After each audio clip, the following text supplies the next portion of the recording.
이번 이야기는 투시 에듀게다 리메이크 사악한 시사.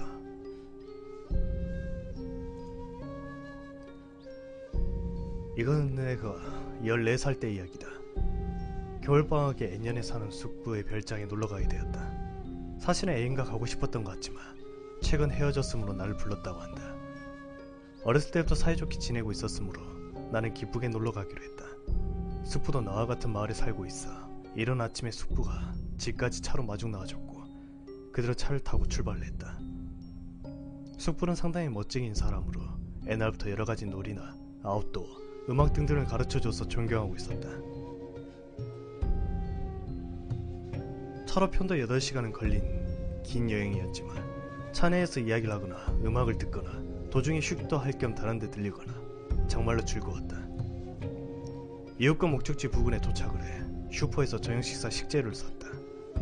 그리고 꽤 많이 산길을 올라 별장이 그다지 크진 않지만 목조 오두막으로 세련돼 운둔지 같은 인상이었다. 조금 아래쪽 토지에 2-3개의 다른 별장이 보였다. 사람 없는 듯 했다. 저녁 식사는 뜰에서 바베큐를 했다. 평범하고 싸구려 고기였지만 역시 숯불에 구우면 맛있게 느껴진다.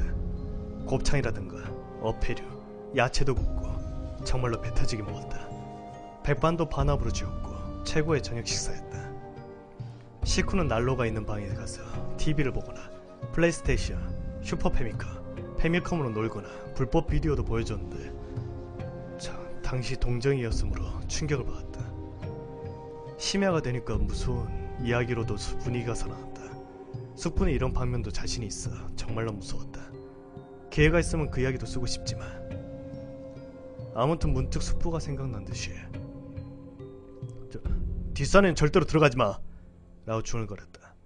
아무래도 현지인이라도 좀처럼 들어가지 않을 것 같았다. 송이버섯 같은 걸 캘 수 있는 것 같지만 관계없을지도 모르지만 거기에 가까운 별장의 사장도 옛날 뒷산에서 목매달았어 라고 말했다. 아니 그렇게 기분 나쁜 말 들으면 절대 들어가지 않을 거라고 그때는 생각했다. 여러가지로 이른 아침이 5시쯤까지 놀다 쓰러져서 겨우 각자 잠자게 되었다.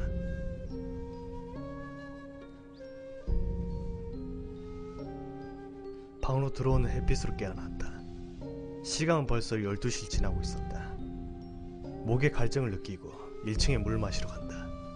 도중에 숙부의 방을 들여다보니까 코를 골면서 아직도 자고 있다. 춥지만 정말로 기분 좋은 아침이다.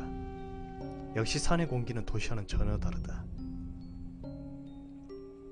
자신의 방으로 돌아와 베란다에 나와 의자에 앉았다. 경치는 마침 뒷산에 접하고 있었다. 별로 무슨 일도 없는 평범한 산으로 보였다. 문득 방 안에 만원경이 있는 것을 생각이 냈다. 자연의 경치를 보고 싶어져 망원경으로 베란다에 가져온다. 고속도로 비싼 물건답게 정말로 먼 경치도 깨끗하게 보였다. 마을은 아득하게 멀리 보이지만 주위에 사는 나무에 앉아있는 새까지 정말 가까이 보여 감동을 했다. 그리고 30분 동안 정신없이 들여다보고 있었을까?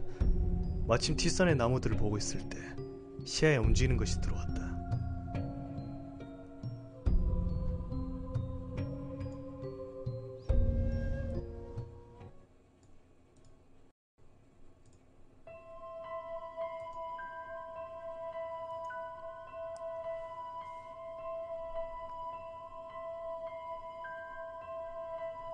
사람처럼 보였다. 등이 보인다. 머리는 반들반들하다. 끊임없이 전신을 흔들고 있다. 이 지방 사람? 춤? 손에는 낫을 가지고 있다. 하지만 이상한 것은 이 한겨울인데 완전 알몸이라는가. 그런 축제인가? 하지만 한 명밖에 없다. 사고가 혼란해지고 여러 가지가 머리에 떠올랐다. 등을 이쪽으로 향하고 있었으므로 얼굴은 안 보였다. 그 움직임을 보고 왜일까? 지금 사진에 보이는 상카이 주쿠가 생각이 났다. 상카이 주쿠란 1975년부터 활동한 일본의 무용그룹이다. 나는 더 이상 봐서 안 된다고 본능적으로 느껴졌다. 인간이겠지만 조금 이상한 사람이겠지. 기분이 나쁘다. 하지만 호기심이 이겨버렸다. 만원경이 줌을 제대로 한다. 반들반들한 후두부의 색이 하얗다. 오싹했던 그때 그 녀석이 춤을 추면서 천천히 뒤돌아보았다. 아마도 인간이라고 생각되는 얼굴 모양을 하고 있었다. 코도 입도 있다. 단지 눈썹이 없고 눈이 미간에 하나만 붙어있다. 세로로. 나는 몸이 떨려왔다. 외눈박이, 기형의 위험한 사람. 그 녀석과 만원경의 렌즈 너머로 시선이 마주쳤다. 그리고 입을 이그러뜨리고 웃고 있었다.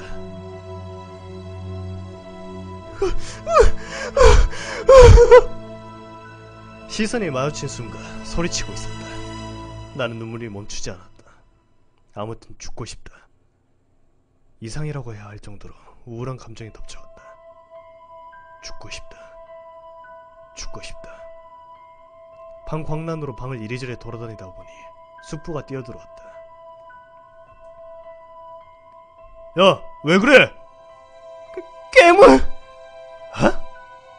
만원경 어딨어? 숙부가 만원경을 들여다보았다.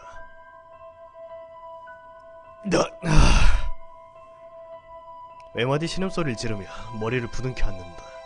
콧물을 늘어뜨리며 울고 있다. 좀 전보다는 조금 마음이 진정된 내가 물어보았다. 저건 뭐야?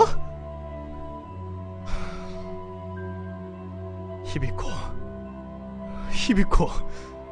헤어진 여인의 이름을 외치면서 흐느껴 우는 숙부. 역시 위험하다고 생각해 태어나고 처음으로 손바닥에 힘껏 사람의 얼굴 때렸다. 몸을 조금씩 흔드는 숙부. 10초, 20초. 숙부가 날 바라보았다.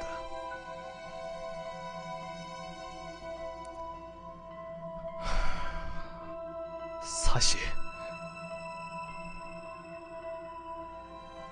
야, 나의 방 책상 서랍에 선글라스 있으니까 가져와봐. 네 것도. 어째서? 됐으니까 가져와! 나는 말하는 대로 선글라스를 숙부에게 가져다 주었다. 떨린 손으로 숙부는 선글라스를 쓰고 만원경을 들여다본다. 얼마 동안 만원경을 작동시키고 있다.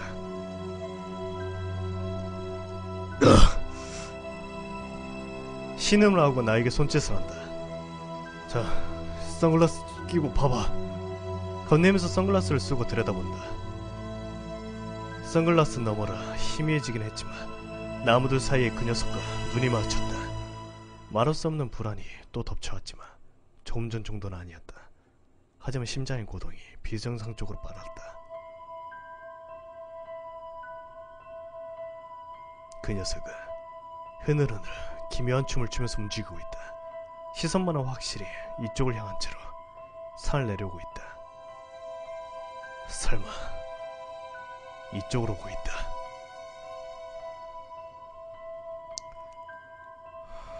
야, 너 오줌 나오겠냐? 어?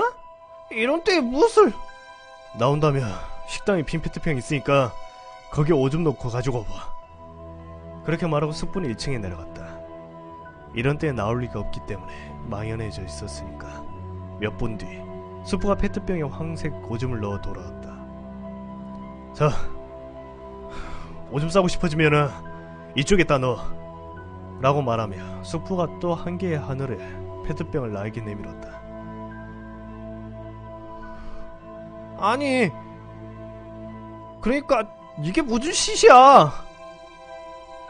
그리고 그 녀석 뭔데? 산에 물고 야마코. 아무튼 나도 모르겠어. 다만 내가 어렸을 때 자주 아버지와 산에 캠프 가라든지 갔지만 저곳에 뒷산 아니야?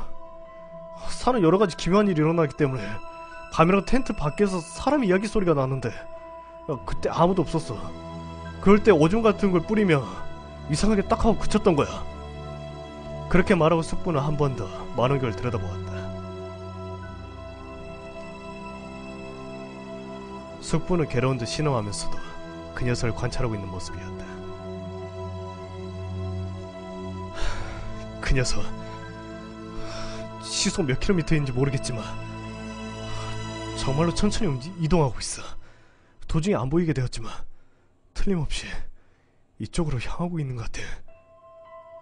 그럼 빨리 차로 돌아가자. 어? 아마 소용없을 거야. 그 녀석은 우리들로부터 시선이 돌아가지 않을 한은 아마 어디까지 쫓아올 거야. 이것은 일종의 저주야. 사악한 시사라고 쓰고 사시라고 읽어. 조금 전 말하고 있었던 녀석인가? 그렇지만 어떻게 그렇게 자세한 거야? 내가 일 때문에 북유럽의 어느 마을에 일시체제라고 있었던 때, 아니, 우리들이 살아나면 그때 이야기하자. 살아나면이라니. 그 녀석이 올 때까지 여기 있는 거야? 그래, 맞서 싸워야지.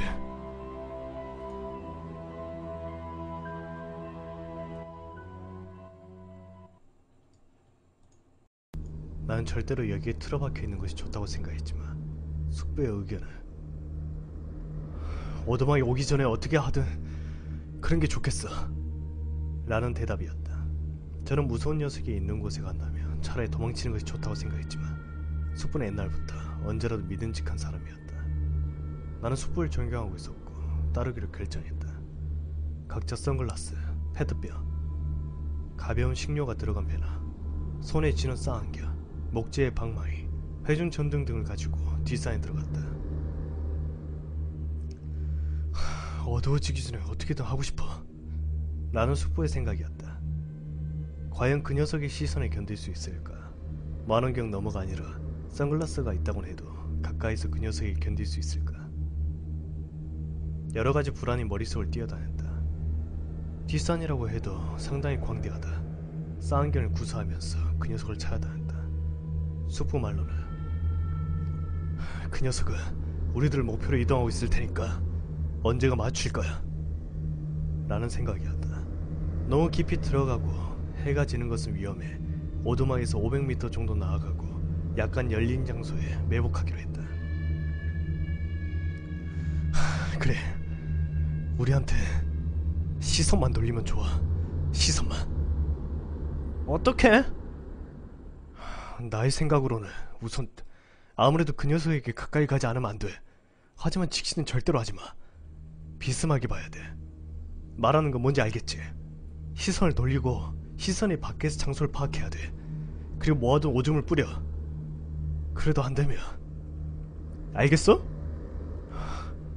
이거 진지한 이야기야. 우리들이 고출 보여줘야 돼. 뭐? 사실하는 것은 부조한 것을 싫어해. 분열하거나 성질하거나. 그러니까 죽일 수는 없지만 그걸로 그 녀석을 도망치게 할 수 있다면 우리들은 살아날 거라고 생각해. 그런데도 안 되면? 도망칠 수밖에 없어. 빨리 차로 들어가야지. 나와 숙부는 말할 수 없는 공포와 불안 속 조용히 바위에 앉아서 기다리고 있었다. 그대로 쌍안경을 보면서 시각은 4시를 지나고 있었다.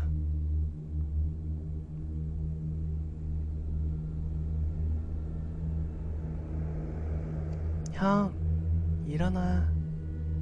내가 6살 때 사고로 죽은 1살 아래의 남동생의 목소리가 들렸다. 형, 일어나.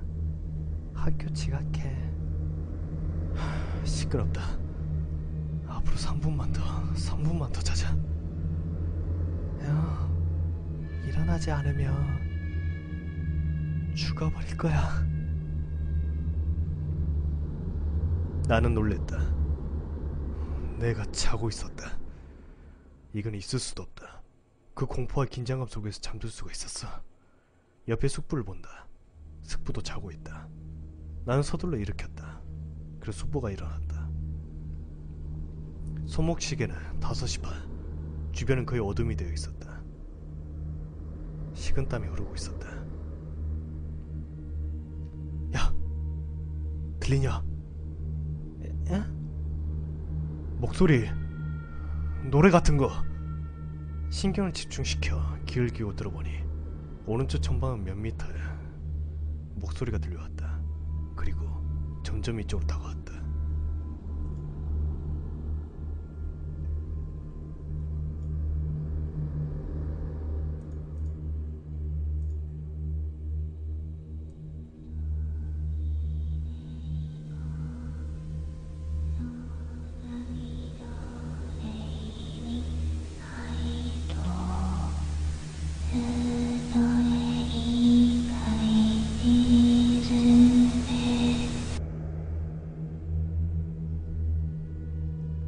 이쪽으로 다가온다.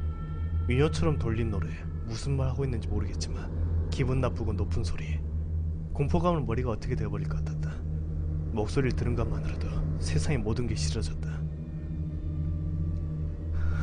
알겠어! 발밑만 봐! 숙부가 외치고 난 녀석이 나오려고 하는 수풀의 아래를 회중천둥으로 비추었다. 그리고 다리가 보였다. 털이 하나도 없고 이상하게 하얗다. 몸 전체를 구부덩거리며 가까이 다가왔다. 그 노래가 너무나 기분 나쁜가. 한순간 사고가 중단되었다.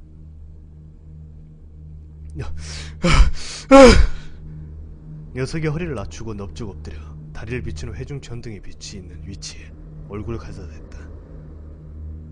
눈앞이 직시해버렸다. 낙과 같은 감정이 덮쳐왔다. 죽고 싶다. 죽고 싶다. 죽고 싶다. 이런 얼굴을 볼 정도라면 죽는 것이 낫다. 숲보다 페트병을 떨어뜨리고 통곡을 하고 있었다. 떨어진 라이트가 녀석의 몸을 비춘다. 의미를 알 수 없는 무서운 노래를 부르며 내 손발로 기며 갓 태어난 망아지 같은 움직임으로 다가왔다. 오른손에는 녹슨 나. 차라리 혀라도 씻고 죽을까 라고 생각한 그때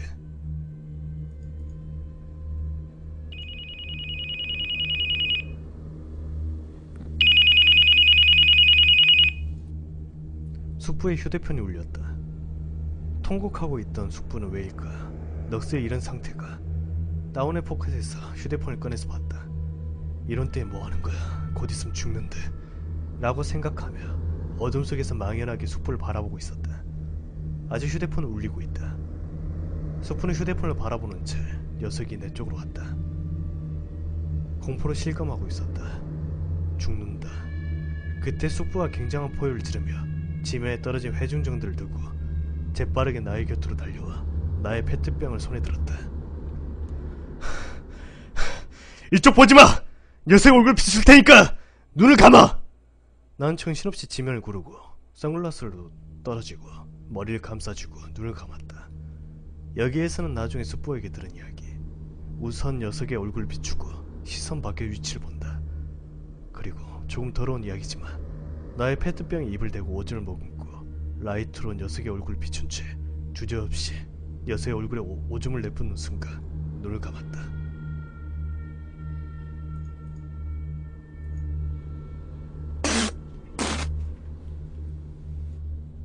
안개처럼 뿜었다.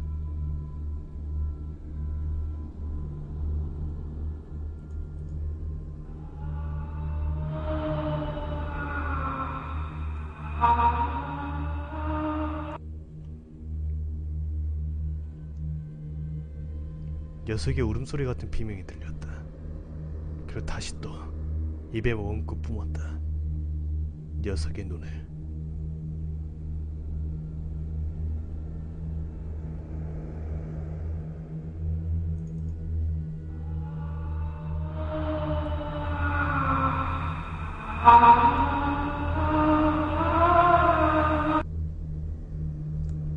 조금 전보다 또 한층 높은 녀석의 비명이 들렸다. 하지만 아직 거기 있었다. 초조해진 숙부는 바지도 속옷도 벗고 자신의 고추를 라이트로 비춘 것 같다. 아마 녀석은 그것을 보았겠지. 말은 모르겠지만 무시무시한 조주와 같은 원한의 말을 토하고 등을 돌렸던 것이다. 나는 그때부터 얼굴을 들고 있었다. 숙부의 라이트가 녀석의 등을 비췄다. 무엇이 무서웠는가 하고 말하자면 녀석은 도망칠 때까지도 기분 나쁜 노래를 부르고 몸을 구부덩거리며 천천히 이동하고 있었다. 그야말로 지팡이를 짚은 고령의 노인의 보행 속도처럼. 우리들은 녀석이 보이지 않게 될 때까지 강한 라이트로 등을 비추며 바라보고 있었다. 언제 되돌아볼지 모르는 공포를 참으면서.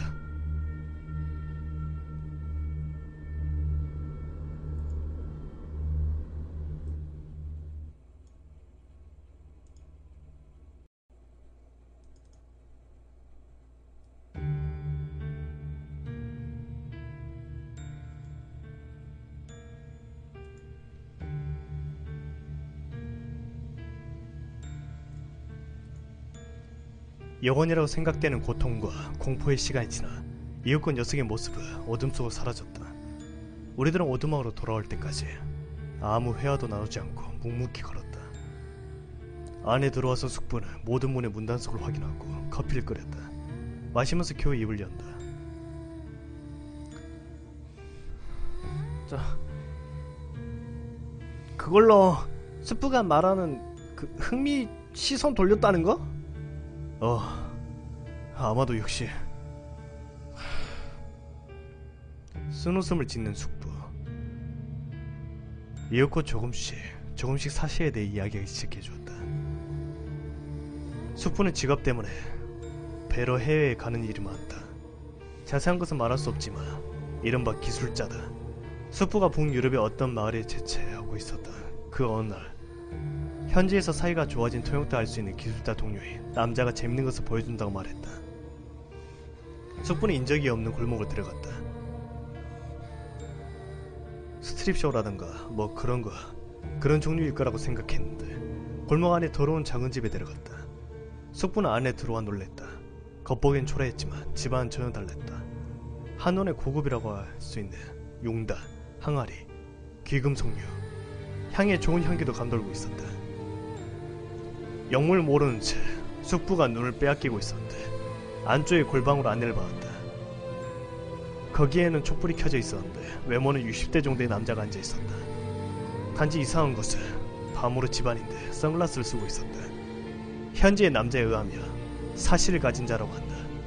사실은 세계의 광범위하게 분포하고 있는 민간 정수, 미신의 하나로 아기를 가지고 상대를 놀아봄으로써 대상이 된 피해자에게 조주를 걸릴 수 있다고 한다. 이블아이, 사악한 시선이라고 부른다. 사실의 힘에 따라서는 사람이 병이 들고 쇠약해지거나 마침내 죽음에 이르는 일마저 있다고 한다. 숙부는 장난 반으로 설명을 듣고 있었는데 이 남자도 그런 기술, 마술사의 종류일 거라고. 앉아있던 남자는 현지의 남자에게 긴 말을 했다. 남자 말로는 믿지 않은 것 같으니까 약간 힘을 체험해주겠소 라고 이야기했다. 숙부는 이것도 재밌겠다고 생각해 승낙을 했다. 또 남자가 현지의 남자에게 긴 말을 한다. 남자의 말로는 지금부터 당신을 묻겠소. 오해하지 말기를 바라는 것은 그만큼 나의 힘이 강하기 때문이야. 당신은 마구 날뛸 것이야. 나는 그저 한순간만 나의 눈으로 당신의 눈을 바라볼게. 한 일은 단지 그것뿐이야. 숙부는 아마 무엇인가 눈에 으시시한 세공이라도 하고 있겠지 라고 생각했다고 한다. 정말 눈이 보기 흉하게 뭉개져 있을지도 모르고 칼라 컨택트일지도 모른다. 혹은 향기에 무엇인가 환옥제 같은 효과가 하고. 웃기는 것은 저항이 있었지만 친구인 현지의 남자도 정말로 신뢰할 수 있는 인물이었으므로 응해주었다. 의자에 묶인 숙부에게 남자가 가까이 왔다. 친구는 뒤를 향하고 있었다. 종이 선글라스를 벗었다. 그리고 숙부를 내려다보았다.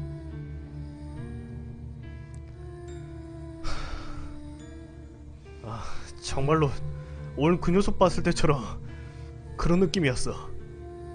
커피를 테이블에 놓고 숙부는 중얼거렸다. 본 순간 죽고 싶어지는 거야. 눈동자는 아무것도 아닌 평범한 눈동자인데 아무튼 세상의 모든 게 싫어졌어. 바라보았던 것은 고작 1, 2초였나. 무슨 암시라든가 체면이라든가 그런 레벨의 이야기가 아니라고 생각해. 친구가 말하려면 그 사시의 남자를 돈만 충분하면 살인도 한다고 한다. 현지 마피아들의 항쟁에도 이용되고 있다고 들었다. 숙부가 귀국하기 일주일 정도 사시의 남자가 죽었다고 한다. 소속되어 조직의 체면을 망치는 일이 했다던가 말살되었던 것이라고 한다. 남자는 창녕 오두막집에서 의자에 묶인 채로 죽어 있었다. 바닥에는 분유가 가득 쌓여 있었다고 한다. 남자는 굉장한 힘으로 줄을 잡아뜯어 자신의 야한구를 도려내고 죽어 있었다고 한다.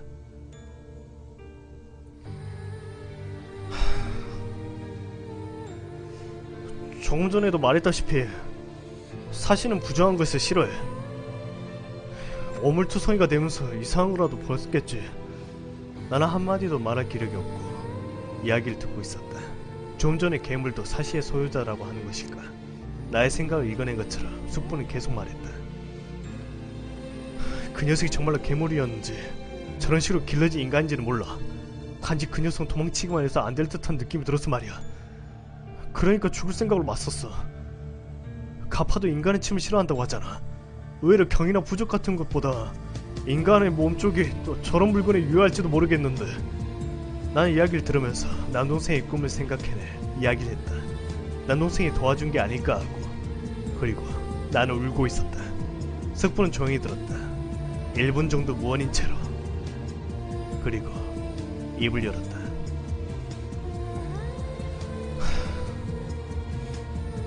그런 일도 있을지도 모르겠네.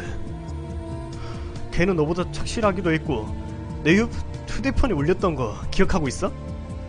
그게 말이야 헤어진 그녀로부터 온 거야. 그렇지만 이 산의 주변에서 휴대폰이 터질 리가 없어. 봐봐 지금 안테나 막 한 개도 켜져 있지 않잖아. 그러니까 그런 일도 있을지 모르겠는데 지금 당장 산에 내려가 돌아가자. 이 오두막도 팔 거야.